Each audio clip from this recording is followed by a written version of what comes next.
ಭರತ್ ರೆಡ್ಡಿ ಅವರು ಹೇಳ್ತಾರೆ, ನಾನು 34 ವರ್ಷದ MLA, ಅವ್ರು 63 ವರ್ಷದ ಹಿರಿಯರು. ನಮ್ಮಿಬ್ಬರ ನಡುವೆನ ಇದು ದ್ವೇಷ ಅಲ್ಲ, ಇದು ನನ್ನ ತಂದೆ ಕಾಲದಿಂದನೂ ನಡ್ಕೊಂಡ್ ಬಂದಿರೋದು, ಸೂರ್ಯನಾರಾಯಣ ರೆಡ್ಡಿ ಅವರ ಕಾಲದಿಂದನೂ ನಡ್ಕೊಂಡ್ ಬಂದಿರೋದು. ನನ್ನ ತಂದೆಯವರಿಗೂ ಜನಾರ್ದನ್ ರೆಡ್ಡಿ ಅವರು ಈ ರೀತಿಯ ಹಲವು ಸಮಸ್ಯೆಗಳನ್ನ ಉಂಟು ಮಾಡಿದ್ರು, ಒಂದಷ್ಟು ಗಲಾಟೆಗಳು ನಡೆದಿತ್ತು. ಈ ಹಳೆ ವೇಷಮೆಯನ್ನ ನನ್ನ ಕಾಲಕ್ಕೂ ಮುಂದುವರಿಸಿಕೊಂಡು ಬರ್ತಿದ್ದಾರೆ ಅನ್ನೋ ಆರೋಪ ನಿಜ. ಜನಾರ್ದನ್ ರೆಡ್ಡಿ ಅವ್ರದ್ದು ಅವ್ರ ತಂದೆ ಮೇಲೆ ಏನ್ ಅಭಿಪ್ರಾಯ ಇದೆನೋ ಬೇಕಾದ್ರೆ ಅವ್ರ ಹತ್ರ ಕೇಳಿ ತಿಳ್ಕೊಳ್ರಿ. ಅಂದ್ರೆ ನೀವು ನೋಡ್ದಂಗ ಆ ತರದ್ ನಾನು ಸೂರ್ಯನಾರಾಯಣ ರೆಡ್ಡಿ ಅವ್ರನ್ನ ತುಂಬಾ ವರ್ಷಗಳ ಕಾಲ ನೋಡಿದ್ದೇನ್ರಿ. ಒಂದು ಕಾಲದಲ್ಲಿ ಸುಷ್ಮಾ ಸ್ವರಾಜ್ ಅವರು ಸ್ಪರ್ಧೆ ಮಾಡಿದಂತ ಟೈಮಲ್ಲಿ ನಾವು ಮತ್ತು ಬಿಜೆಪಿ ಮತ್ತು ಜೆಡಿಯು ಅಂದ್ರೆಗಿನ ನಾವೆಲ್ಲ ಕೂಡ ಅಲೈನ್ಸ್ ಅಲ್ಲಿ ಅವಾಗ 2007-8ರಲ್ಲಿ 6-7ರಲ್ಲಿ ಸುಷ್ಮಾ ಸ್ವರಾಜ್ ಅವರು ಇಲ್ಲಿ ಸ್ಪರ್ಧೆ ಮಾಡಿದಂತ ಟೈಮಲ್ಲಿ ಕೂಡ ಅವರು ಅವತ್ತಿನ ಸಂದರ್ಭದಲ್ಲಿ ಅವರು ಕೂಡ ಒಬ್ಬ MLA ಆಗಿ ನಿಂತಿದ್ದರಿ. ನಂತರ MP ಪ್ರಕಾಶ್ ಅವರು ಕೂಡ ಇದ್ರು, ಜೆಡಿಯು ನಿಂದ ಅವರು ನಿಂತಿದ್ರಿ. ಅವತ್ತು ಅಲೈನ್ಸ್ ಇದ್ದಂತ ಟೈಮಲ್ಲಿ ಕೂಡ ಅವತ್ತಿನ ನಾವು ನೋಡಿದಂತ ಟೈಮಲ್ಲಿ ಕೂಡ ನನಗೆ ಅವ್ರ ಬಗ್ಗೆ ತುಂಬಾ ಗೌರವ ಇದೆ, ಇಲ್ಲ ನನ್ನ ವೈಯಕ್ತಿಕವಾಗಿ ಗೌರವ ಇದೆ. ಆದ್ರೆ ಅವರು ಸೂರ್ಯನಾರಾಯಣ ರೆಡ್ಡಿ ಅವರು ಜನಾರ್ದನ್ ರೆಡ್ಡಿ ಅವರಾಗ್ಲಿ ಯಾವತ್ತೂ ಕೂಡ ಅವ್ರ ಮಧ್ಯದಲ್ಲಿ ಬೇರೆ ಸುಮ್ಮನೆ ಪೊಲಿಟಿಕಲ್ ಆಗಿ ಮಾತಾಡ್ಕೋಬಹುದಾಗ್ಲಿ, ಯಾವತ್ತೂ ಕೂಡ ಘರ್ಷಣೆ ಈ ರೀತಿ ಅಂದ್ರೆ ನನ್ನ ವೈಯಕ್ತಿಕವಾಗಿ ನನ್ನಂತ ಇವತ್ತು ಸೂರ್ಯನಾರಾಯಣ ರೆಡ್ಡಿ ಅವರು ಇವತ್ತು ಗುಡ್ ಮ್ಯಾನ್, ಅವ್ರೇನ್ ಕೆಟ್ಟವರಲ್ಲ. ಅವ್ರು ಕೂಡ ಬಹಳಷ್ಟು ರಾಜಕಾರಣದಲ್ಲಿ ಆವತ್ತಿನ ಮುಖ್ಯಮಂತ್ರಿಗಳಿಗೆ ಆಪ್ತ ಕಾರ್ಯದರ್ಶಿಯಾಗಿ ಕೆಲಸ ಮಾಡಿದಂತವ್ರು, ಸಲಹೆಗಾರಾಗಿ ಕೆಲಸ ಮಾಡಿದಂತವ್ರು. ಅವ್ರು ಕೂಡ ರಾಜಕೀಯ ಹಿನ್ನೆಲೆಯಿಂದ ಬಂದಂತ ಕುಟುಂಬ. ಆದ್ರೆ ರಾಜಕೀಯ ಹಿನ್ನೆಲೆ ಬಂದಂತ ಕುಟುಂಬ ಆಗಿದ್ರು ಕೂಡ ಯಾವತ್ತು ಕೂಡ ಅವತ್ತು ಅವ್ರದಾದಂತ ನಡವಳಿಕೆ, ಅವರು ರಾಜಕಾರಣ ಮಾಡೋದು, ನಮ್ಮ ಪಾಟಿಗೆ ನಾವು ರಾಜಕಾರಣ ಮಾಡ್ಕೊಂಡ್ವಿ. ಅವ್ರು ಬ್ಯಾಕ್ ಗ್ರೌಂಡ್ ಅಲ್ಲಿ ಬೇರೆ ಬೇರೆ ಇದ್ರೆ ಕೂಡ ಎಲ್ಲಿ ಕೂಡ ಬಹಿರಂಗವಾಗಿ ಕಾಣಿಸ್ಕೊಂಡಿಲ್ಲ. ಒಳಗಡೆ ಏನ್ ಮಾಡ್ತಾ ಇದಾರೋ ಗೊತ್ತಿಲ್ಲ, ಹೊರಗಡೆ ಅಂತ ಎಲ್ಲಿ ಕಾಣಿಸ್ಕೊಂಡಿಲ್ಲ. ಹಂಗಾಗಿ ಜನಾರ್ದನ್ ರೆಡ್ಡಿ ಅವ್ರಿಗೆ ವಶಮ್ ಇರುವಂತ ಟೈಮಲ್ಲಿ ಕೂಡ ಎಲ್ಲಿ ಉದಾಹರಣೆ ನೋಡ್ಸ್ರಿ, ಎಲ್ಲಿ ಜನಾರ್ದನ್ ರೆಡ್ಡಿ ಅವರಿಗೆ ಸೂರ್ಯನಾರಾಯಣ ರೆಡ್ಡಿ ಅವರಿಗೆ ಎಲ್ಲಿ ಜಗಳ ಆಗಿದೆ, ಎಲ್ಲಿ ಕೂಡ ಜಗಳ ಆಗ್ಲಿಲ್ಲ. ಆಮೇಲೆ ಜನರು ಅವ್ರು ತಿರಸ್ಕಾರ ಮಾಡಿದ್ರಂದ್ರೆ ಅವ್ರು ಕೆಟ್ಟವ್ರು ಇದ್ದಂತೆ ಅಲ್ರಿ. ಇವಾಗ ಇವತ್ತು ನಾರಾಯಣ ರೆಡ್ಡಿ ಅವರನ್ನು ಅವ್ರು ಕೂಡ ರಾಜಕಾರಣ ಹಿನ್ನೆಲೆಯಿಂದ ಬಂದಂತವ್ರು, ಅವ್ರು ಕೂಡ ಮೀಸಲಾತಿ ಆಗಿರೋ ಕಾರಣ ಅವ್ರಿಗೆ ಅಲ್ಲಿ ಕ್ಷೇತ್ರ ಇಲ್ಲದಂಗ ಆಯ್ತು. ಇಲ್ಲಿದ್ರೆ ಕುರುಗೋಡು ಜನರಲ್ ಇರ್ತಾ ಇತ್ತು. ಅವ್ರು ಇದ್ದಂತ ಟೈಮಲ್ಲಿ ಅವ್ರು ರಾಜಕಾರಣದಿಂದ ದೂರ ಹೋಗ್ಬೇಕಾಯ್ತು.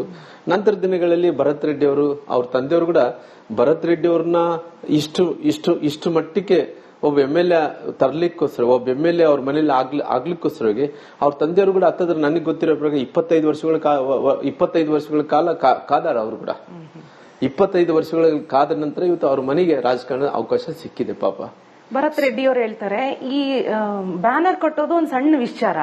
ಜನಾರ್ದನ್ ರೆಡ್ಡಿ ಅವ್ರ ಮನೆ ಮುಂದೆ ಬ್ಯಾನರ್ ಕಟ್ಟಿದ್ರೆ ನನಗೆ ಫೋನ್ ಮಾಡಿ ಹೇಳ್ಬೋದಾಗಿತ್ತು, ನೋಡಪ್ಪ ನಿಮ್ ಹುಡುಗರು ಬಂದು ನನ್ಗೆ ಇಲ್ಲಿ ನಮ್ಮನೆ ಮುಂದೆ ಬ್ಯಾನರ್ ಕಟ್ಟಿದ್ದಾರೆ, ತೆರವುಗೊಳಿಸು ಅಂತ ಅವ್ರು ಹೇಳ್ಬೋದಿತ್ತು, ಅವ್ರ PA ಆದ್ರೂ ಹೇಳ್ಬೋದಾಗಿತ್ತು. ಇದನ್ನ ಈ ಲೆವೆಲ್ಗೆ ತಗೊಂಡೋಗಿ ಅವರ ಹುಡುಗರು ಗುಂಪು ಕಟ್ಟಿ ಘರ್ಷಣೆ ಮಾಡಿ ಒಂದು ಪೀಕ್ ತಗೊಂಡೋಗಿದ್ದೆ ಜನಾರ್ದನ್ ರೆಡ್ಡಿ ಅವ್ರ ಕಡೆಯವರು ಅಂತಿದ್ದಾರೆ ಭರತ್ ರೆಡ್ಡಿ. ನಿನ್ನೆ ಸಾಹೇಬರು, ಮುಖ್ಯಮಂತ್ರಿ ಸಾಹೇಬರು ಈ ಜಗಳ ಆದ್ಮೇಲೆ ಅವ್ರು ಯಾವುದೇ ರೀತಿಯಲ್ಲಿ ಸಪೋರ್ಟ್ ಮಾಡಿಲ್ಲ. ಅವ್ರನ್ನ ಈ ಮಧ್ಯದಲ್ಲಿ ತರೋದು ಕೂಡ ಸರಿ ಕಾಣಲ್ಲ ನನಗೆ ಗೊತ್ತಿರೋಂತ ಪ್ರಕಾರ. ಇವರು ನಾರಾ ಭರತ್ ರೆಡ್ಡಿ ಅವರು ಹೇಳ್ತಾ ಇದಾರೆ, ನೋಡಪ್ಪ ಬ್ಯಾನರ್ ಬಂದು ಕಟ್ಟಿದ್ರೆ ನನಗೆ ಫೋನ್ ಮಾಡ್ಬೇಕಾಗಿತ್ತು, ಮಾಡಿ ತೆರವುಗೊಳಿಸಬೇಕಾಗಿತ್ತು ಅಂತ ಹೇಳ್ತಾರೆ. ನಾನೇನ್ ಹೇಳ್ತೀನಿ, ಬ್ಯಾನರ್ ಕಟ್ಟಕ್ಕೆ ಯಾರು ಬೇಡ ಅನ್ನಕ್ಕೆ ಹೋಗಲ್ರಿ. ಯಾಕಂದ್ರೆ ಮಹರ್ಷಿ ವಾಲ್ಮೀಕಿಯವರು ಪುತ್ಳಿ ಅನಾವರಣ ಕಾರ್ಯಕ್ರಮ ನಡಿಬೇಕಾಯ್ತು. ಬೇರೆ ಬೇರೆ ಕಾರಣದಿಂದ ಎಲ್ಲ ಊರೆಲ್ಲ ಕೂಡ ಶೃಂಗಾರ ಮಾಡಿದೆ, ಅದ್ರಲ್ಲಿ ಯಾರು ಇಲ್ಲ. ನಾವೆಲ್ಲರೂ ಕೂಡ ಅಂದ್ರೆ ಪಾರ್ಟಿಯಿಂದ ಮಾಡಿದ್ರೆ ನಾವು ಹೋಗಲ್ಲ, ಪಾರ್ಟಿಯಿಂದ ಮಾಡಿದ್ರೆ ನಾವೆಲ್ಲರೂ ಕೂಡ ಹೋಗಿ ಪಾರ್ಟಿಸಿಪೇಟ್ ಮಾಡ್ಬೇಕಂತ ಆ ರೀತಿ ರೀ. ಯಾಕಂದ್ರೆ ಮಹರ್ಷಿ ವಾಲ್ಮೀಕಿಯವರು ಇವತ್ತು ಜಗತ್ತಿಗೆ ಪ್ರಸಿದ್ಧವಾದಂತ ಒಬ್ಬ ಮಹರ್ಷಿಯವರು. ಅಂತ ಸಂದರ್ಭದಲ್ಲಿ ಇವರು ಆ ಬ್ಯಾನರ್ ವಿಚಾರದಲ್ಲಿ ಅವರು ಮನೆ ಹತ್ರ ಬಂದು ಕಾಂಪೌಂಡ್ ವಾಲ್ ಕಟ್ಟಿರೋಕ್ಕೋಸ್ಕರವಾಗಿ ಜಗಳ ಆಗಿದೆ. ಅಕಸ್ಮಿತವಾಗಿ ಇವತ್ತು ಪ್ರಚೋದನೆ ಅನ್ನಂಥದ್ದು ಎಲ್ಲಿಂದ ಪ್ರಾರಂಭ ಆಗುತ್ತೆ? ಇವತ್ತು ಪ್ರಚೋದನೆ ಅನ್ನಂಥದ್ದು ಬ್ಯಾನರ್ ಹರಿದಿದ್ದಕ್ಕೋಸ್ಕರವಾಗಿ ಅನ್ನೋದಲ್ಲ ಇಂಪಾರ್ಟೆಂಟ್, ಬ್ಯಾನರ್ ಎಲ್ಲಿ ಕಟ್ಟಿದ್ವಿ ಅನ್ನೋಂಥದ್ದು ಅದು ಕೂಡ ಪ್ರಚೋದನೆ ಆಗುತ್ತೆ. ನಾನೇನ್ ಹೇಳ್ತೀನಿ, ಸಾಹೇಬ್ರು, ಮುಖ್ಯಮಂತ್ರಿ ಸಾಹೇಬ್ರು ಆಗಿರ್ಬೋದು, ನಾರಾ ಭರತ್ ರೆಡ್ಡಿ ಅವರು ಆಗಿರ್ಬೋದು, MLA ಆಗಿರೋ ಕಾರಣ ಇವತ್ತು ಬ್ಯಾನರ್ ಎದಕ್ಕೋಸ್ಕರವಾಗಿ ಅವ್ರು ಕಾಂಪೌಂಡ್ ಅಲ್ಲಿ ಯಾಕೆ ಕಟ್ಟಿದ್ರಿ? ನೀವು ಜಗಳ ಮಾಡ್ಕೋಬೇಕಂತ ಹೇಳಿ ಕಟ್ಟಿದ್ರಲ್ಲ. ಇವಾಗ ಹೇಳ್ತೀರಿ ಬ್ಯಾನರ್ ಹರಿದಿದ್ಕೋಸ್ಕರವಾಗಿ ಪ್ರಚೋದನೆ ಅಲ್ಲ, ಬ್ಯಾನರ್ ಕಟ್ಟಿದ್ಕೋಸ್ಕರವಾಗಿ ಪ್ರಚೋದನೆ ಅನ್ನಂತ ಮಾತನ್ನು ಹೇಳ್ತೀನಿ. ಯಾಕಂದ್ರೆ ನೀವು ಬ್ಯಾನರ್ ಕಟ್ಟಿ ಅವರು ಅಂಗಳದಲ್ಲಿ ಕಟ್ಟಿ ಅವರು ಹೋಗಂತ ಮನೆಗೆ ರಸ್ತೆಗೆ ಹೋಗ್ಲಾರ್ದಂತ ನೀವು ಬ್ಯಾನರ್ ಕಟ್ಕೊಂಡು ಇಲ್ಲ ನಾವೇ ಅಲ್ಲೇ ಕುಡಿದು ಅಲ್ಲೇ ಕುಂತು ಇಲ್ಲ ನಾವ್ ಇಲ್ಲೇ ಕಟ್ತೀವಿ ಅಂದ್ರೆ ಯಾರು ಕೂಡ ಅದು ಒಪ್ಪಲ್ಲ. ಅಂದ್ರೆ ಇದೆಲ್ಲ ಪ್ಲಾನ್ ಮಾಡಿದ್ರು ಅಂತ ಅವರು ಇನ್ಸಿಡೆಂಟೇ ಪ್ಲಾನ್ ಮಾಡ್ಕೊಂಡು ಬಂದಿರೋ ಕಾರಣ. ನೋಡ್ರಿ, ಬೆಳಿಗ್ಗೆ ಒಂದು ಇನ್ಸಿಡೆಂಟ್, ಮಧ್ಯಾಹ್ನ ಬಂದ ಪೊಲೀಸರು ತೆರವುಗೊಳಿಸ್ತಾರ, ಮತ್ತೆ ಸಾಯಂಕಾಲ ಒಂದು ಇನ್ಸಿಡೆಂಟ್, ಅವ್ರು ಬಂದು ಸಾಯಂಕಾಲ ಜಗಳ ಮಾಡ್ತಾರಂದ್ರಿಗ ಅವ್ರೆಲ್ಲ ಕೂಡ ಕಲ್ಲುಗಳು, ಪೆಟ್ರೋಲ್ ಬಾಂಬ್ಗಳು ಇವೆಲ್ಲ ಕೂಡ ಒಂದೇ ಸರಿ ಇನ್ಸಿಡೆಂಟ್ ಆಗಿ ಯಾವಾಗಲ್ಲ ನೋಡ್ರಿ. ಇವೆಲ್ಲ ಕೂಡ ಪ್ಲಾನ್ ಮಾಡ್ಕೊಂಡಂತ ಟೈಮಲ್ಲಿ ನನಗೆ ಗೊತ್ತಾಯ್ತು, ಪೆಟ್ರೋಲ್ ಬಾಂಬ್ ನೋಡಿದ ತಕ್ಷಣ KG ಹಳ್ಳಿ DG ಹಳ್ಳಿ ನೆನಪಾಯ್ತು.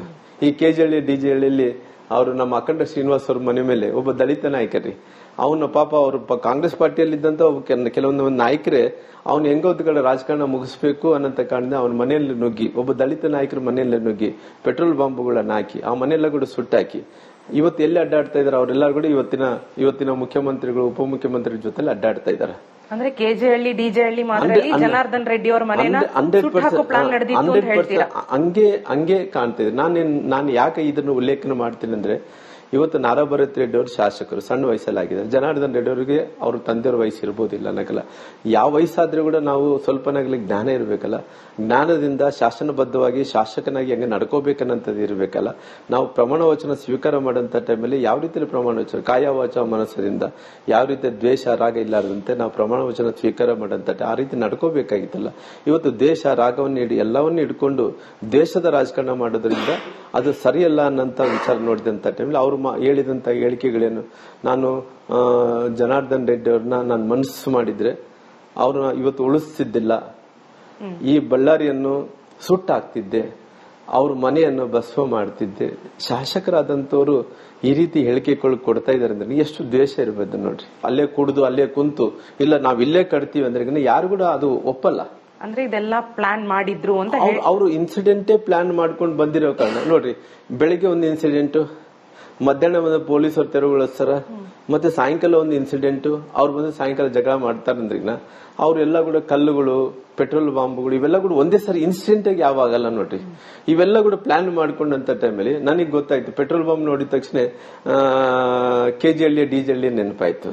ಈ ಕೆಜೆಹಳ್ಳಿ ಡಿಜೆಹಳ್ಳಿಯಲ್ಲಿ ಅವರು ನಮ್ಮ ಅಖಂಡ ಶ್ರೀನಿವಾಸ್ ಅವ್ರ ಮನೆ ಮೇಲೆ ಒಬ್ಬ ದಲಿತ ನಾಯಕರಿ, ಅವನ ಪಾಪ ಅವರು ಕಾಂಗ್ರೆಸ್ ಪಾರ್ಟಿಯಲ್ಲಿ ಇದ್ದಂತ ಕೆಲವೊಂದು ನಾಯಕರೇ ಅವ್ನು ಹೆಂಗೋದ್ ಕಡೆ ರಾಜಕಾರಣ ಮುಗಿಸ್ಬೇಕು ಅನ್ನಂತ ಕಾರಣದಿಂದ ಅವನ ಮನೆಯಲ್ಲಿ ನುಗ್ಗಿ, ಒಬ್ಬ ದಲಿತ ನಾಯಕರ ಮನೆಯಲ್ಲೇ ನುಗ್ಗಿ ಪೆಟ್ರೋಲ್ ಬಾಂಬ್ಗಳನ್ನ ಹಾಕಿ ಆ ಮನೆಯೆಲ್ಲ ಕೂಡ ಸುಟ್ಟಾಕಿ ಇವತ್ತು ಎಲ್ಲಿ ಅಡ್ಡಾಡ್ತಾ ಇದಾರೆ ಅವರೆಲ್ಲರೂ ಕೂಡ ಇವತ್ತಿನ ಮುಖ್ಯಮಂತ್ರಿಗಳು ಉಪಮುಖ್ಯಮಂತ್ರಿ ಜೊತೆ ಅಡ್ಡಾಡ್ತಾ ಇದಾರೆ. ಅಂದ್ರೆ ಕೆಜೆಹಳ್ಳಿ ಡಿಜೆಹಳ್ಳಿ ಮಾತ್ರದಲ್ಲಿ ಜನಾರ್ದನ್ ರೆಡ್ಡಿ ಅವರ ಮನೆಯನ್ನ ಸುಟ್ಟಾಕೋ ಪ್ಲಾನ್ ನಡೆದಿತ್ತು ಅಂತ ಹೇಳ್ತೀರಾ? ಹಂಗೆ ಕಾಣ್ತಿದೆ. ನಾನು ಯಾಕೆ ಇದನ್ನು ಉಲ್ಲೇಖನ ಮಾಡ್ತೀನಿ ಅಂದ್ರೆ, ಇವತ್ತು ನಾರಾ ಭರತ್ ರೆಡ್ಡಿ ಅವರು ಶಾಸಕರು, ಸಣ್ಣ ವಯಸ್ಸಲ್ಲಾಗಿದ್ದಾರೆ. ಜನಾರ್ದನ್ ರೆಡ್ಡಿ ಅವರಿಗೆ ಅವ್ರ ತಂದೆಯವ್ರ ವಯಸ್ಸು ಇರ್ಬೋದಿಲ್ಲ ಅನ್ನಕಲ್ಲ, ಯಾವ ವಯಸ್ಸಾದ್ರೂ ಕೂಡ ನಾವು ಸ್ವಲ್ಪನಾಗ್ಲಿ ಜ್ಞಾನ ಇರ್ಬೇಕಲ್ಲ. ಜ್ಞಾನದಿಂದ ಶಾಸನಬದ್ಧವಾಗಿ ಶಾಸಕನಾಗಿ ಹೆಂಗೆ ನಡ್ಕೋಬೇಕನ್ನಂಥದ್ದು ಇರ್ಬೇಕಲ್ಲ. ನಾವು ಪ್ರಮಾಣ ವಚನ ಸ್ವೀಕಾರ ಮಾಡೋಂಥ ಟೈಮಲ್ಲಿ ಯಾವ ರೀತಿಯಲ್ಲಿ ಪ್ರಮಾಣ ವಚನ ಕಾಯ ವಾಚ ಮನಸ್ಸದಿಂದ ಯಾವ ರೀತಿ ದ್ವೇಷ ರಾಗ ಇಲ್ಲಾರದಂತೆ ನಾವು ಪ್ರಮಾಣ ವಚನ ಸ್ವೀಕಾರ ಮಾಡೋಂಥ ಆ ರೀತಿ ನಡ್ಕೋಬೇಕಾಗಿತ್ತಲ್ಲ. ಇವತ್ತು ದೇಶ ರಾಗವನ್ನು ಎಲ್ಲವನ್ನೂ ಹಿಡ್ಕೊಂಡು ದೇಶದ ರಾಜಕಾರಣ ಮಾಡೋದ್ರಿಂದ ಅದು ಸರಿಯಲ್ಲ ಅನ್ನಂತ ವಿಚಾರ ನೋಡಿದಂತ ಟೈಮಲ್ಲಿ ಅವರು ಹೇಳಿದಂತ ಹೇಳಿಕೆಗಳೇನು, ನಾನು ಜನಾರ್ದನ್ ರೆಡ್ಡಿ ಅವ್ರನ್ನ ನಾನು ಮನಸ್ಸು ಮಾಡಿದ್ರೆ ಅವ್ರನ್ನ ಇವತ್ತು ಉಳಿಸ್ತಿದ್ದಿಲ್ಲ, ಈ ಬಳ್ಳಾರಿಯನ್ನು ಸುಟ್ಟಾಕ್ತಿದ್ದೆ, ಅವ್ರ ಮನೆಯನ್ನು ಭಸ್ಮ ಮಾಡ್ತಿದ್ದೆ. ಶಾಸಕರಾದಂತವ್ರು ಈ ರೀತಿ ಹೇಳಿಕೆಗಳು ಕೊಡ್ತಾ ಇದಾರೆ ಅಂದ್ರೆ ಎಷ್ಟು ದ್ವೇಷ ಇರಬಹುದು ನೋಡ್ರಿ.